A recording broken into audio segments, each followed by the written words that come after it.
So this is our second lecture of complex analysis, and today we are going to discuss complex function and then limit of a complex function with its example. So let's start.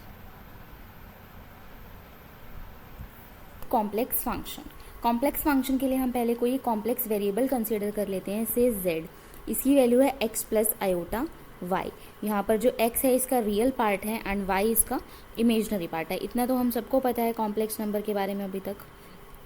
अगर आपके पास कोई function है f और उसका जो argument है अगर वो कॉम्प्लेक्स वेरिएबल हो जाए तो ऐसे फंक्शंस को हम कहते हैं कॉम्प्लेक्स फंक्शन। और जो आपके पास ये एफ ऑफ जेड आया है इसको हम जनरली डिनोट करते हैं w से। So w equals to F of Z, इसे आप बोलोगे ये है कॉम्प्लेक्स फंक्शन। सो यहाँ पर क्या होगा कि आप ऐसे लिख सकते हो F Z equals to F of X plus iota Y. कोई भी आपके पास यहाँ पर फंक्शन आया है, जो फंक्शन आया है से फॉर एग्जाम्पल हमने कंसिडर कर लिया F of Z equals to से जेड स्क्वेयर। तो यहाँ क्या करोगे आप x प्लस आयोटा वाई, इसकी वैल्यू है। सो यहाँ भी आप पुट करोगे x प्लस आयोटा वाई का होल स्क्वेयर। इसको आप ओपन करोगे तो ये हो जाएगा X square plus iota square Y square plus 2 iota X Y. तो हम इसे ऐसे भी लिख सकते हैं X square minus Y square plus 2 iota X Y, या आप इसे ऐसे लिख सकते हो X square minus Y square plus iota 2xy।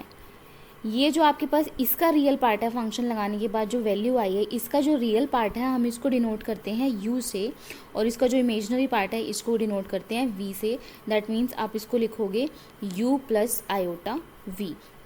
तो यहाँ पर इन जर्नल हम इसे क्या लिखेंगे u प्लस आयोटा v, और ये आपके पास इक्वल है w के इक्वल। क्लियरली आप अगर एग्जाम्पल से देखो जो u है वो फंक्शन बनेगा x एंड y का, सिमिलरली जो v है वो भी फंक्शन होगा x एंड y का। ओके, सो ये इसकी जर्नल रिप्रेजेंटेशन है किसकी, कॉम्प्लेक्स फंक्शन की। आप इसको ऐसे भी लिख सकते हो w equals to F of z equals to u जो फंक्शन है x एंड y का, प्लस आयोटा v ये भी फंक्शन है x एंड y का।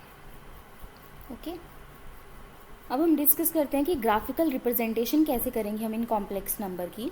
सो इसके लिए आप क्या करोगे, जो आपके पास फंक्शन है एग्जाम्पल से हम समझते हैं। सपोज आपके पास है w equals to F of Z equals to से अभी हमने लिया था जेड स्क्वेयर, यही कंसिडर कर लेते हैं। इसकी वैल्यू आपके पास आई थी एक्स प्लस आयोटा वाई का whole square equals to X minus Y square plus iota 2xy। कुछ इस टाइप से था आपका फंक्शन। ओके, सो ये किसकी वैल्यू थी आपके पास u प्लस आयोटा v, ये था कुछ इस टाइप से। सो यहाँ से पहले चीज़ तो आप ये बोल सकते हो कि जो आपके पास ये x की वैल्यू क्या थी x प्लस आयोटा y, जो x की इमेज है वो क्या आएगी u एंड y की इमेज क्या आएगी v। यहाँ पर पर्टिकुलरली इसकी क्या वैल्यू है X square minus Y square and v की वैल्यू है आपके पास 2xy। सो x की जो इमेज बनेगी वो बनेगी X square minus Y square, y की इमेज बनेगी 2 इंटू एक्स वाई एंड इसकी रिप्रेजेंटेशन होगी u v से। तो आप पहले जो आपके पास जो डोमेन है उसका एक डायग्राम बनाएंगे, जो को डोमेन होगी उसको भी हम रिप्रेजेंट करेंगे ग्राफिकली। दोनों को आप ग्राफिकली अलग अलग प्लेन में रिप्रेजेंट करोगे। सो फॉर डोमेन, जो आपकी डोमेन है जो आप वैल्यूज पुट कर रहे हो, मैं उसके लिए बना रही हूँ। से हमने x की वैल्यू पुट की है, यहाँ पर डोमेन की बात कर रहे हैं हम। मैंने x की वैल्यू पुट कर दी 1, ठीक है, एंड y की वैल्यू भी चलो हमने पुट की है 1। तो डोमेन के अंदर ये पॉइंट क्या आ गया, से यहाँ पर 1 1, तो ये आपके पास बन गया 1 1 पॉइंट। अब हम क्या करेंगे, ये जो आपके पास डोमेन वाला है इसको आप बोलते हो कि ये आपके पास है z प्लेन, ये होगा z प्लेन। जो को डोमेन होगा उसको हम रिप्रेजेंट करेंगे w प्लेन से, उसे बोलोगे आप w प्लेन है ये, ठीक है। यहाँ पे इसके जो आप थे इससे बोलते हो x, यहाँ पे x के कोऑर्डिनेट होंगे, यहाँ पर y के कोऑर्डिनेट होंगे, और w प्लेन में आपके पास क्या होंगे, देखो w equals to u plus iota v। तो यहाँ पर होगा u के कोऑर्डिनेट और यहाँ पर होंगे v के कोऑर्डिनेट। ओके, सो हमने यहाँ पॉइंट बनाया 1 1 जो हमने खुद से सपोज किया पॉइंट। अब हम इसकी इमेज चेक करते हैं कि इसकी इमेज क्या बनेगी, तो वो हम रिप्रेजेंट कर देंगे डब्ल्यू प्लेन में जो आपके पास है कोडोमेन। ओके, सो अब पुट करते हैं, u की वैल्यू क्या आ जाएगी 1 - 1 0 एंड v की वैल्यू आपके पास आ जाएगी 2। तो इसके कॉरेस्पॉन्डिंग जब आपने पॉइंट लिया 1 1, इसकी आपके पास जो 1 है इसकी इमेज बनेगी 0 एंड जो ये दूसरा आपके पास y की जो वैल्यू है इसकी इमेज आपके पास बनेगी 2। तो पॉइंट आपके पास आ गया है 0 2। तो यहाँ हम पॉइंट पुट कर देंगे 0 2। तो यहाँ कहीं होगा से 0 2।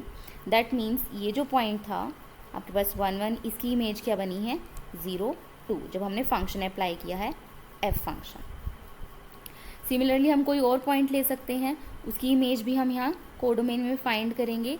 इसी टाइप से आप सारी की सारी जितने भी पॉइंट, जितने भी डोमेन के मेंबर हैं उन सब की इमेज फाइंड कर सकते हो और उसको प्लॉट कर सकते हो डब्ल्यू प्लेन में जो आपके पास कोडोमेन का प्लेन होगा। और इस टाइप के डायग्राम को हम बोलते हैं आर्गेंस डायग्राम, जो बेसिकली यूज़ होते हैं कॉम्प्लेक्स फंक्शन को रिप्रेजेंट करने के लिए। सो आपको क्या माइंड में रखना है, जो आपके पास डोमेन वाला प्लेन होगा वो आपके पास z प्लेन है एंड कोडोमेन वाले प्लेन को हम रिप्रेजेंट करेंगे w से, क्योंकि हमने w से रिप्रेजेंटेशन दी थी। यहाँ पर आप x एंड y को प्लॉट करोगे, वहाँ पर जो आपकी u एंड v की वैल्यू आई आप वो प्लॉट करोगे, जो ऑब्वियसली x एंड y के ही फंक्शन है। So our next topic is limit of a complex function. So by definition, if for each epsilon greater than 0, however small it may be, there exists a positive number delta such that f of z minus L less than epsilon whenever z minus z naught less than delta, and ये आपके पास greater than 0 भी होना चाहिए। Then we can say that fz approaches to limit L as z approaches to z naught। तब हम कहेंगे कि fz की जब z z naught को अप्रोच कर रहा है तो fz की लिमिट है L। अगर हम इसे लिखें तो हम कैसे लिख सकते हैं, limit z approaches to z not f of z equals to L। या तो आप ये कहो या ये कहो, one and the same thing. तो अगर आप ध्यान से देखो, ये जो आपको डेफिनेशन दिख रही होगी ये कुछ आपको सिमिलर लग रही होगी, एग्जैक्टली सिमिलर लग रही होगी इवन जो हमने रियल फंक्शन के बारे में पढ़ा था। वहाँ पर हम क्या लिखते थे, just f of x minus L less than epsilon when ever x minus X not less than delta and greater than 0। ये हम पढ़ते थे रियल फंक्शन के जब बारे में हम पढ़ते थे। तो दोनों में बेसिकली डिफरेंस क्या कि अगर जस्ट ऐसे देखें तो हमारे पास क्या है, यहाँ पर x है वहाँ पर z है, बट इसी की वजह से यहाँ पर बहुत ज़्यादा डिफरेंस हो गया है डेफिनेशन में जब हम इसका मीनिंग समझेंगे, क्योंकि यहाँ पर जो x है वो रियल वेरिएबल है बट जो z है आपका कॉम्प्लेक्स वेरिएबल है। तो हम थोड़ा सा डिफरेंस देखते हैं तो बेसिकली इन दोनों के बीच में क्या डिफरेंस होगा। सो x आपके पास है रियल वेरिएबल एंड z है कॉम्प्लेक्स वेरिएबल। सो z की वैल्यू आपके पास क्या होगी, x प्लस आयोटा y। अगर मैं इसको कोऑर्डिनेट के फॉर्म में लिखूं तो आप लिख सकते हो x comma y। That means जो है आपके पास z पॉइंट है, z वेरिएबल है, इसे हम क्या कर सकते हैं, इसे हम ग्राफ में ड्रॉ कर सकते हैं। बेसिकली यहाँ पे कहीं पॉइंट होगा x and y। That means जो कॉम्प्लेक्स वेरिएबल है आप इसको बोल सकते हो कि ये है 2 डायमेंशनल, कि आपने इसको 2 डायमेंशनल ग्राफ में आप इसको यहाँ पे ड्रॉ कर सकते हो। बट जैसे आपके पास रियल वेरिएबल है, से x की वैल्यू आपके पास है 0.03, तो अगर आप इसको ड्रॉ करना चाहो तो आप इसको जस्ट क्या करोगे, एक नंबर लाइन लोगे, वहाँ पर आपको इस पॉइंट को ड्रॉ करना है कि यहाँ पर ये कहीं होगा से x equals to 0.03। That means जो रियल वेरिएबल होते हैं वो आपके पास होते हैं 1 डायमेंशनल, जबकि आपके पास जो कॉम्प्लेक्स वेरिएबल है वो होते हैं 2 डायमेंशनल। और इसी डिफरेंस की वजह से इनकी जो डेफिनेशन है उसमें चेंज आया है। अगर हम बात करें रियल वेरिएबल में, आप बोलते हो x approaches to x not, कि जो x वेरिएबल है वो अप्रोच कर रहा है x नॉट को। तो बेसिकली हम क्या करते थे, आप एक रियल लाइन ड्रॉ करते थे, यहाँ आपके पास कहीं x नॉट पॉइंट है, तो हम कहते थे या तो x अप्रोच कर रहा है लेफ्ट हैंड साइड से x नॉट को, या अप्रोच कर रहा होगा राइट हैंड साइड से। जब लेफ्ट हैंड साइड से अप्रोच करता तो हमको बोलते थे left hand limit. So left hand limit में आप क्या लिखते थे, limit x approaches to x not, और यहाँ पे लगा देते थे नेगेटिव। और अगर राइट साइड से अप्रोच कर रहा है तो हम क्या लिख देते थे, limit x approaches to x not positive. तो यहाँ पर बेसिकली सिर्फ 2 ही वे होते थे, एग्जैक्टली 2 वेज होते थे लिमिट अप्रोच करवाने के, जो पॉइंट है ये अप्रोच करवाने के। कि अगर आपका एक पॉइंट है एक्स जो अप्रोच कर रहा है एक्स नोट को, या तो लेफ्ट साइड से अप्रोच करेगा या राइट हैंड साइड से अप्रोच करेगा। बट कॉम्प्लेक्स वेरिएबल के केस में ऐसा नहीं है, यहाँ पर इन्फानाइट वेज होंगे अप्रोच करने के। एग्जाम्पल लेके समझते हैं। आपके पास कोई पॉइंट है, वेरिएबल है z, ये अप्रोच कर रहा है z नोट को। चलो हम कंसिडर कर लेते हैं z नोट इक्वल्स टू 0, तो आप इसको लिख सकते हो z not equals to 0 plus 0 iota. तो z नोट पॉइंट आपके पास क्या हो जाएगा 0 0। तो हम इसको ग्राफिकली ड्रॉ कर लेते हैं। So this is your point z not. अब आपके पास कहीं कोई एक z वेरिएबल है, से यहाँ पर आपके पास z वेरिएबल है, ये अप्रोच करना चाहता है इस z नोट को। तो हम देखते हैं कितने वेज हो सकते हैं, पॉसिबल वेज। सो सबसे पहला वे क्या हो सकता है, जो आपके पास z वेरिएबल है पहले हॉरिजॉन्टली ट्रैवल करे। सो दिस वे, यहाँ से जाता हुआ ही ऐसे जाए।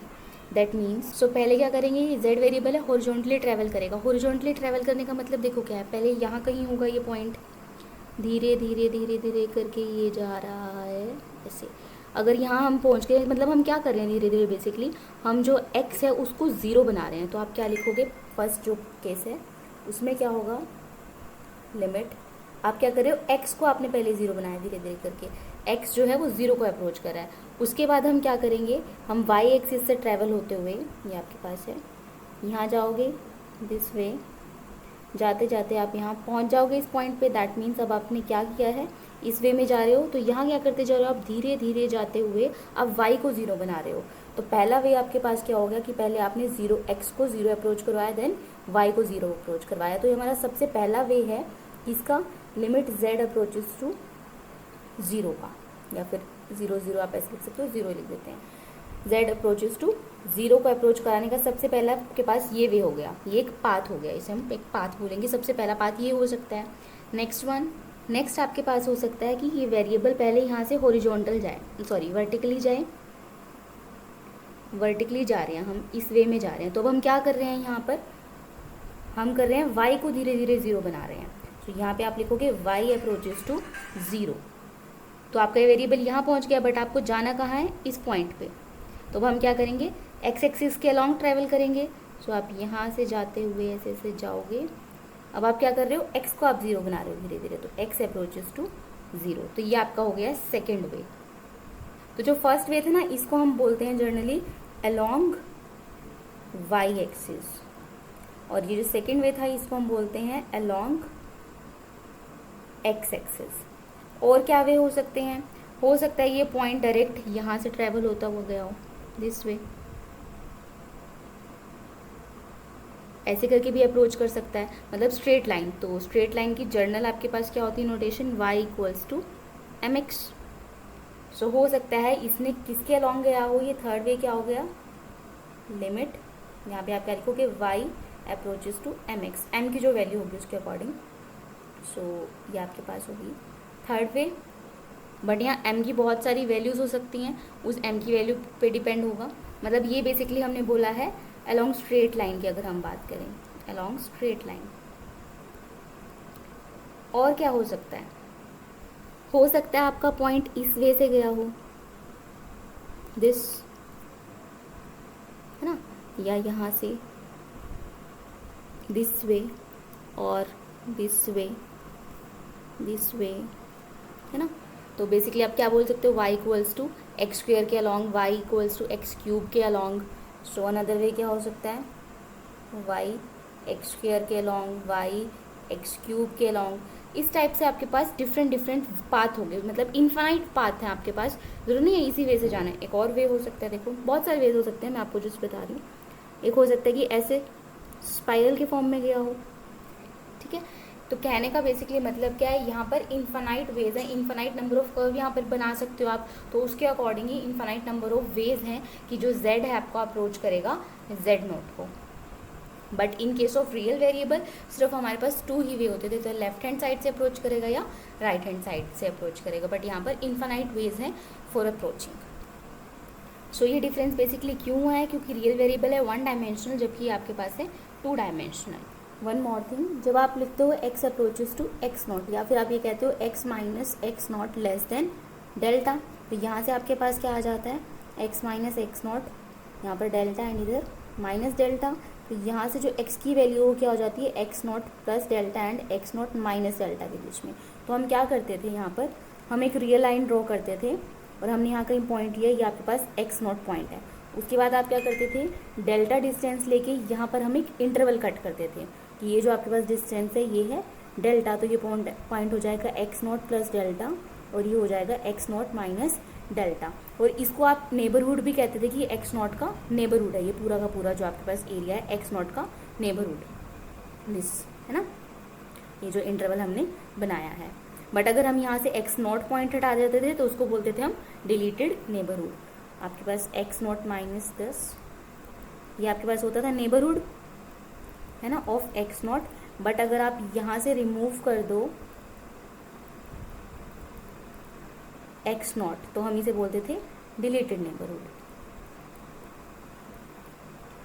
सो ये आपके पास क्या था, वन डायमेंशनल था, तो जस्ट आप एक इंटरवल यहाँ पर कट कर देते थे।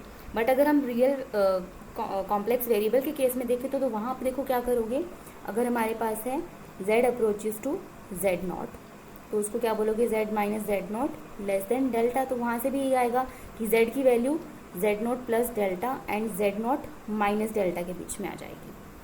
ओके तो ये भी इसका नेबरहुड ही है, आपके पास क्या है, ये इसका नेबरहुड है। बट यहाँ पर हमने क्या बनाई है, एक रियल लाइन और उस पर इंटरवल हमने कट किया है। बट ये तो आपके पास 2 डायमेंशनल है, तो इसमें आप क्या करोगे, पहले हम कंसीडर कर लेते हैं, मैंने कहीं यहाँ पर से z नॉट पॉइंट कंसीडर कर लिया, आपके पास है z नॉट पॉइंट। तो यही सेम आपको यहाँ भी काम करना है कि डेल्टा डिस्टेंस लेके आपको यहाँ पे इंटरवल कट करना है। तो सबसे पहले मैंने यहाँ पर इंटरवल कट कर दिया, से ये आपके पास डिस्टेंस था डेल्टा, ठीक है, या इधर भी था आपके पास डेल्टा, ये मैंने इंटरवल कट कर दिया। बट ये तो 1 डायमेंशन के केस में, 2 डायमेंशन के केस में क्या होगा, यहाँ पर आपके पास क्या होगा, यहाँ पर भी बहुत सारी आपको मूव करने की ज़्यादा स्पेस मिल गया। दैट मीन्स अब आप क्या कर सकते हो, आप यहाँ यहाँ यहाँ सब जगह मूव कर सकते हो।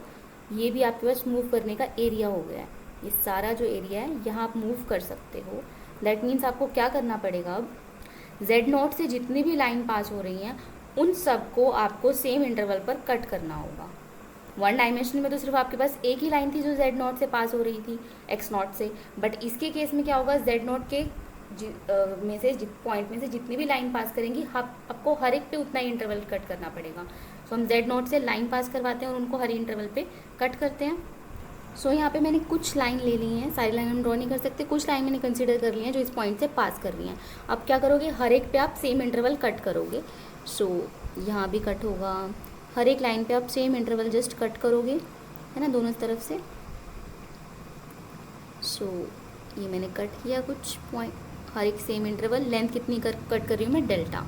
तो ऐसे ही आपके पास यहाँ पर इन्फानाइट लाइन्स हैं, ऐसे ही इन्फानाइट स्ट्रेट लाइन है, हर एक को आप इंटरवल को कट करते जाओगे। अब तो आपके पास देखो बहुत सारे यहाँ पर ऐसे आपको डॉट डॉट मिलेंगे जो आपने कट किए हैं, है ना, ये आपके पास बहुत सारे यहाँ पर जो सारी स्ट्रेट लाइन होंगे उनको जब कट करोगे तो आप उनको उनको कुछ ऐसे पॉइंट मिल जाएंगे आपको।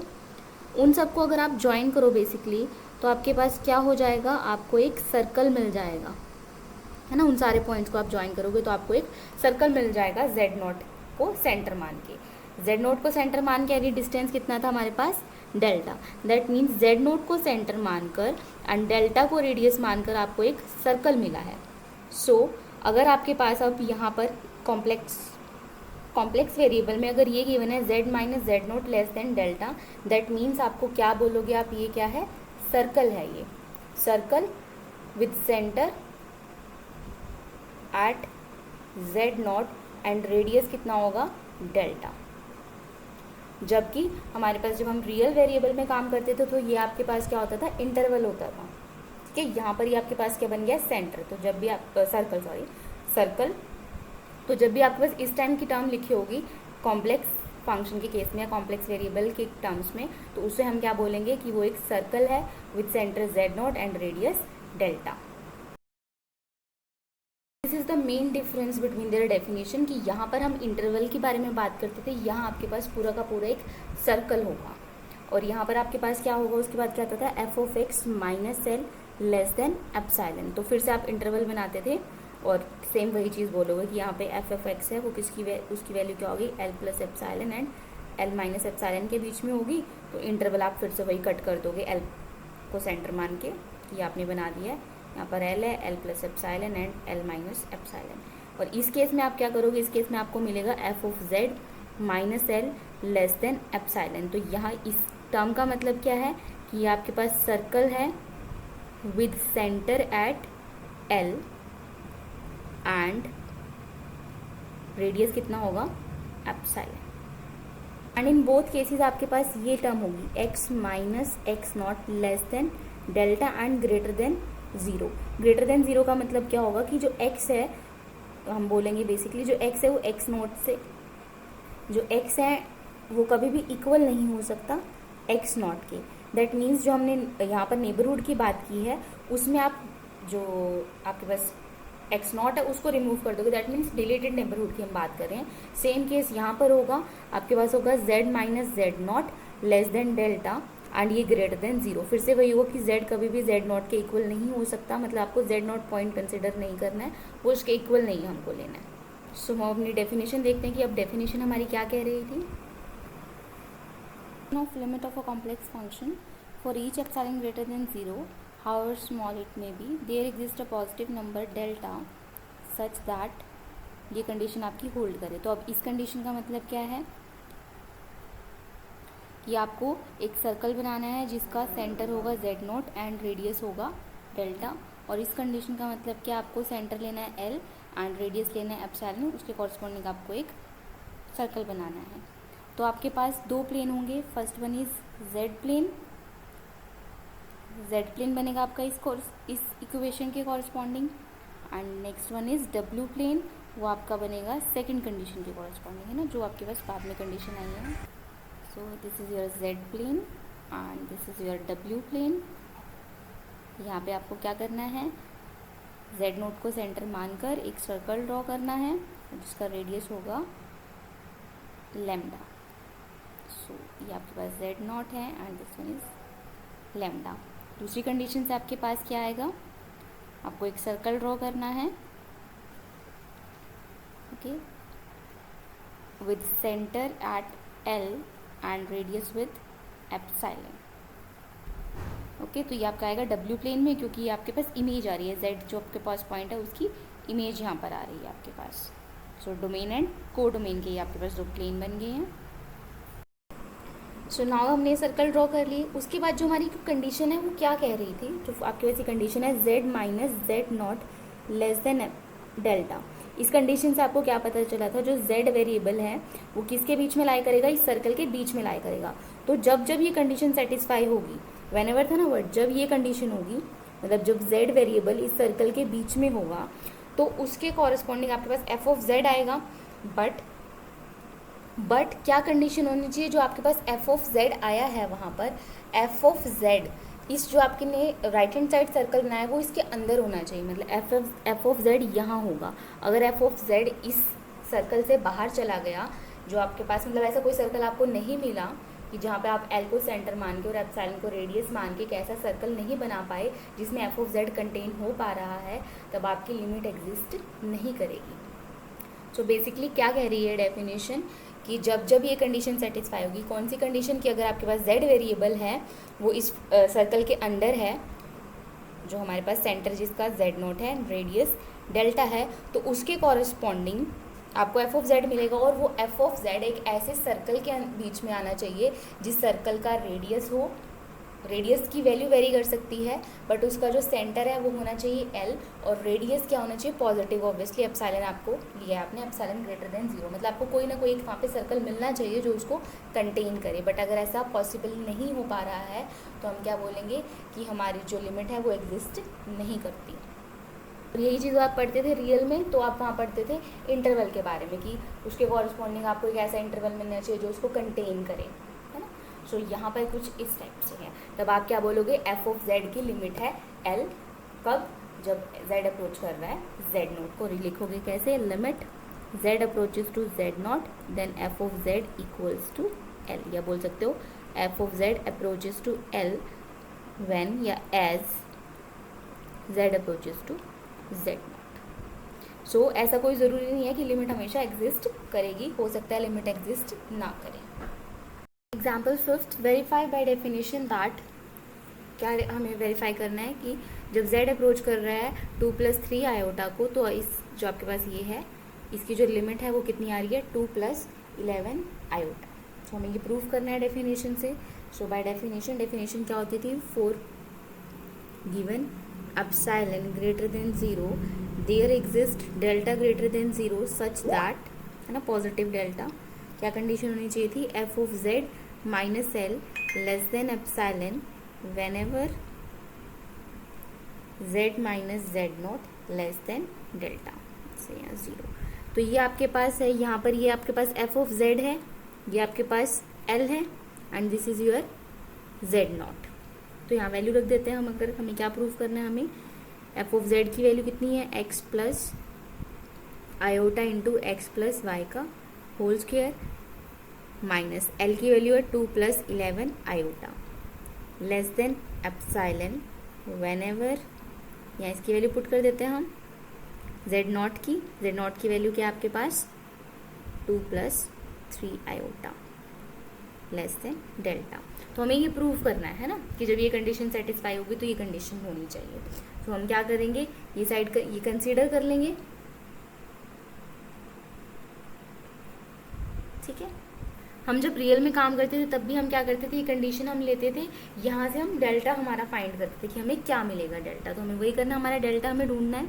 सो कि ऐसा डेल्टा ढूंढना है जो इस कंडीशन को सेटिस्फाई कर दे। तो आप ये साइड कंसीडर करते हैं, this x plus iota X plus Y का होल स्क्वायर -2, यहाँ भी आपके पास माइनस हो जाएगा ना, ये ब्रैकेट में आना था, -10, ठीक है। सो आप इसको ऐसे लिख सकते हो, रियल पार्ट एक साथ कर देते हैं, इमेजिनरी पार्ट एक साथ, x प्लस वाई का होल स्क्वायर -11। ओके, इसको हम ब्रेक कर लेते हैं, इसको दो पार्ट में आप ब्रेक कर सकते हो, चलो बाद में करेंगे। पहले आप क्या करो, ये कंडीशन है, यहाँ पे भी हम इसकी वैल्यू रखेंगे x plus iota Y -2 -3 iota. तो यहाँ से क्या आ जाएगा, x -2 plus iota y -3 less than delta. मतलब आपको क्या चाहिए, एक पार्ट तो आपको चाहिए x के साथ चाहिए आपको -2 एंड y के साथ चाहिए आपको -3, है ना, वहीं से आपके पास कंडीशन आ सकती है। तो x -2 तो आपके पास ये क्या है, तो यहाँ भी हम क्या करते हैं, x -2 बना लेते हैं। क्या करोगे इसके लिए आप, एज इट इज़ यहाँ पर हम लिख सकते हैं x -2 plus Y square -11 plus 2 कर दूँ, है ना। तो इसको आप लिख सकते हो x -2 plus iota x -2 plus iota Y square -9 हो जाएगा ये, ठीक है। इसको आप आगे क्या लिख सकते हो, x -2 ये एज इट इज़ आपके साथ चल रहा है, इसे हम लिख सकते हैं y + 3 एंड y -3, है ना, a स्क्वायर b स्क्वायर, ठीक है। देखो आपको क्या चाहिए, x के साथ -2 एंड y के साथ -3, क्योंकि यहीं से आपकी कंडीशन आ सकती है। तो हम क्या बोलेंगे, अच्छा अब और क्या हो सकता है आपके पास, a + b, इसका मॉड क्या होगा, less than equals to mod of a and mod of b, या a + b + c। तो यही टर्म के साथ हम सबके साथ करेंगे, तो यहाँ आ जाएगा less than equals to x -2 plus iota x -2 mod plus iota y + 3 y -3 mod. Okay, अब हमें पता है मॉड ऑफ a b क्या होगा, मॉड a मॉड b। सो इसको हम फर्दर ऐसे लिख सकते हैं, x -2 प्लस आयोटा का mod x -2 plus mod of iota mod of y + 3 and mod of y -3। So mod of iota कितना होता है 1, तो इसकी वैल्यू हम पुट कर देंगे, तो क्या आ जाएगा x -2 plus mod of x -2 plus y + 3 into y -3। तो ये दोनों सेम टर्म है, इन दोनों को आप ऐड कर सकते हो, तो ये हो जाएगा 2 times of mod of x -2 and y + 3 y -3। हमें क्या करना है, इस पूरी जो आपकी इक्वेशन है इसको लेस देन एप्सिलॉन शो करना है, इसको लेस देन एप्सिलॉन शो करना है, दैट मीन्स इसको आपको लेना पड़ेगा एप्सिलॉन/2 से लेस एंड इसको भी लेना पड़ेगा एप्सिलॉन/2 से लेस, तभी दोनों का आप ऐड करोगे तो बन जाएगा लेस देन एप्सिलॉन। तो अगर मैं पहले को कंसिडर कर लेती हूँ कि ये लेस देन एप्सिलॉन/2 है, तो यहाँ से क्या आ गई रिस्ट्रिक्शन, ये लेस देन एप्सिलॉन/4। तो ये कंडीशन निकालनी तो ईजी थी, बट अगर हम दूसरी कंडीशन की बात करें कि y + 3 और मैंने कंसीडर किया ये लेस देन एप्सिलॉन/2 है, तो यहाँ से अब आप चेक करो तो आपके पास y+3 एंड y-3 का मॉड है, बट जो डेल्टा है वो रिलेटेड किससे है, सिर्फ y-3 से। तो हम क्या करेंगे, हमारी जो ये सेकंड कंडीशन है, मतलब ये लेस देन एप्सिलॉन बाय 2 हो, इसके लिए हम एक रिस्ट्रिक्शन लगाएंगे y-3 पर। सो y-3 पर रिस्ट्रिक्शन लगाएंगे तो हम क्या करेंगे, y-3 को रिस्ट्रिक्ट कर देते हैं कि कह देते हैं कि लेस देन 1 है। तो यहाँ ज़रूरी नहीं आपको लेस देन 1 है ना, आप यहाँ less than 2, less than 3, less then 4, less than 1/2, less than 0.07, कुछ भी आप अपनी मर्ज़ी से यहाँ टर्म ले सकते हो कि आपको जैसे रिस्ट्रिक्शन लगानी है ताकि ये कंडीशन होल्ड हो सके, आपकी ये वाली condition less than epsilon bye 2 वाली। तो मैंने इसको रिस्ट्रिक्ट कर दिया कि ये y-3 का मॉड लेस देन 1 है। तो यहाँ से अगर आप देखो y+3 का मॉड, इसको मैं लिख सकती हूँ y-3 + 6। अब इसको अलग अलग ब्रेक कर लो तो ये हो जाएगा y-3 प्लस मॉड ऑफ 6। सो ये आपके पास कितना आ जाएगा, less then 1 and plus mod of 6, तो ये आ जाएगा इक्वल्स टू 7। तो यहाँ से आ गया y+3 का मॉड लेस देन 7। तो इसका यूज़ मैं जब इस इक्वेशन में करूँगी तो यहाँ से क्या आ जाएगा, y-3 मॉड लेस देन 11/14 हो जाएगा, डिवाइड में चले जाएगा है ना वो 7, तो लेस देन दिस। अब हम चेक करो तो यहाँ पर दो आपके पास कंडीशन आ गई है y-3 पर। एक तो ये आई है y-3 less than 1 and y-3 less than epsilon bye 14। तो दोनों में से आप कौन सी इक्वेशन कंसीडर करोगे, कौन सी रिस्ट्रिक्शन कंसीडर करोगे, तो क्या होगा आपके पास एक्चुअल में ये क्या है इक्वेशन, ये जस्ट इंटरवल है ना कि इसको सेंटर मान के आपने जस्ट इतना इंटरवल किया है ना। इस कंडीशन का मतलब क्या है कि आपने 3 को सेंटर मान के यहाँ से किया, ये आपके पास 1 डिस्टेंस है ना। सिमिलरली इसका क्या मतलब है, 3 को सेंटर मान के आपने यहाँ पर किया है एप्सिलॉन बाय 14। अब दोनों में से आप कौन सी कंडीशन कंसीडर करोगे, जिसमें दोनों कंटेन हो, मतलब दोनों का इंटरसेक्शन वाला पार्ट आपको कंसीडर करना है। इंटरसेक्शन वाला पार्ट कैसे होगा, क्योंकि मुझे एप्सिलॉन की वैल्यू नहीं पता, उसके ऊपर डिपेंड है ना, एप्सिलॉन की वैल्यू पर डिपेंड है कि ये वाला छोटा होगा ये वाला। तो दोनों में से आपको छोटा कंसीडर करना है, मतलब दोनों का मिनिमम लेना है। तो दोनों को कंबाइन करके हम क्या बोलेंगे, y-3 का mod, y-3 mod less than minimum of, दोनों का मिनिमम किसका, 1 का और एप्सिलॉन बाय 14 में से जो दोनों में से मिनिमम होगा हम वो कंसीडर कर लेंगे। ठीक है, तो ये हमारी रिस्ट्रिक्शन लग चुकी है, ये कंडीशन आ चुकी है y-3 पर, ठीक है, मॉड पर ऑब्वियसली, क्योंकि मुझे इंटरसेक्शन वाला पार्ट लेना था तो मिनिमम वाला ही कंसीडर करोगे आप। ठीक है, क्योंकि अगर एप्सिलॉन की वैल्यू सपोज है से 2, तो ये आ जाएगा 1/7। तो 1/7 और 1 में से जो तो मिनिमम होगा तो क्या होगा, 1/7 मिनिमम होगा तो 1/7 लोगे। बट अगर एप्सिलॉन की वैल्यू आपके पास है से 28, तो कितना आ जाएगा, एप्सिलॉन बाय 14 इक्वल्स टू 2, तब आपको क्या देना पड़ेगा, 1। मतलब दोनों का मिनिमम हमें कंसीडर करना है, क्योंकि इंटरसेक्शन वाले पार्ट में दोनों का कॉमन पार्ट लेना है बेसिकली। सो दैट मीन्स कि अगर हमने y-3 को कंसीडर किया है less than of minimum of 1 and epsilon bye 14, तो यहाँ से आपके पास क्या आ जाएगा कि y-3 ये वाली कंडीशन होल्ड कर जाएगी। अगर ये आप कंसीडर करोगे तो इससे ये वाली कंडीशन आपके पास होल्ड कर जाएगी, ये लेस देन एप्सिलॉन बाय 2 है। यहीं से हमने ये कैलकुलेट किया है। ओके, सो बेसिकली अब हमारे पास दो कंडीशन आ गई हैं। पहली कंडीशन आपके पास क्या आई है, x-2 हमने कंसीडर किया less than epsilon bye 4 and y-3 हमने कंसीडर किया है less than of minimum of 1 and 11/14। And आपके पास क्या था कि x-2 plus iota y-13 mod. सो ये आपको लेना था लेस देन डेल्टा, मतलब आपको डेल्टा की वैल्यू यहाँ पे फाइंड करनी थी। तो डेल्टा में बेसिकली क्या लूँ, आपके पास इसके पास रिस्ट्रिक्शन है x-2 less than epsilon bye 4 और इसके पास रिस्ट्रिक्शन है y-3 का mod less than of minimum of 1 and this. तो डेल्टा आपको क्या लेना पड़ेगा, फिर से आपको क्या लेना है, दोनों का इंटरसेक्शन पार्ट लेना होगा कि दोनों कंडीशन में से इंटरसेक्शन वाला पार्ट कौन सा है। तो अब बताओ, अब आपके पास है एप्सिलॉन बाय 14, 3 टर्म हो गई आपके पास। अब this 11 epsilon bye 4, 1 and epsilon bye 14। तो इन तीनों में से अगर हम चेक करें तो मिनिमम कौन सा होगा, इन दोनों के बारे में तो हम फिर से नहीं बता सकते मिनिमम कौन सा होगा, एप्सिलॉन के ऊपर डिपेंड है। But epsilon bye 4 and epsilon bye 14 में से आप इजीली बता सकते हो कि टर्म कौन सी मिनिमम होगी। ये वाली टर्म हमेशा छोटी रहेगी एंड कुछ भी एप्सिलॉन की वैल्यू होगी, ये वाली टर्म हमारे पास बड़ी रहेगी और ये वाली छोटी रहेगी। मतलब जब आपको मिनिमम इन तीनों का मिनिमम कंसीडर करना है तो जस्ट क्या रह जाएगा, ये minimum of 1 and epsilon bye 14, क्योंकि एप्सिलॉन बाय 4 तो इससे मिनिमम है ही है, एप्सिलॉन बाय 14 से, तो वो रिमूव हो जाएगा। दैट मीन्स ये अब आपकी वैल्यू है डेल्टा की।